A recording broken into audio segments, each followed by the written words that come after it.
বয়স যখন 7 হয়, বারবার যখন সালাতের কথা বলবেন, সাথে করে নিয়ে দাঁড়াবেন, জুমার দিন মসজিদে নিয়ে যাবেন, মাঝে মাঝে নামাজে নিয়ে যাবেন। 7, 8, 9 এই 3 বছরের ট্রেনিং এ 10 বছর তো এমনি পাক্কা নামাজে হয়ে যাবে। নাকি বলবেন হুজুর আমি তো পড়ি না, আমারই তো খবর নাই। ছেলেরা যে বলবো বাবা নামাজ কায়েম কর, এর আগে কিন্তু নিজের মুসল্লি হইতে হবে।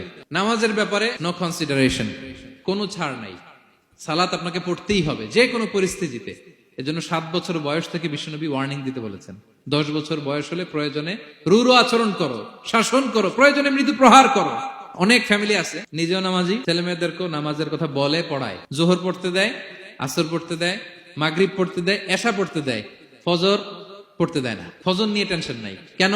আমার কলিজার টুকরা সন্তান ঘুমায় হুজুর, কাঁচা ঘুম কেমনে ভাঙাই। যে বাবা মারা মনে করে সকালে কিভাবে ডাকি, করতে চায় না হুজুর, কাঁচা ঘুম কষ্ট হয়ে যায়।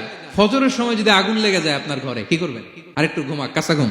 দুনিয়ার আগুন থেকে রক্ষা করার জন্য যেমনি ডাকেন, উঠায় নিয়ে আসেন, জাহান্নামের কঠিন আগুন থেকে বাঁচানোর জন্য ফজরের সময়ও ডাকার দরকার আছে না নাই?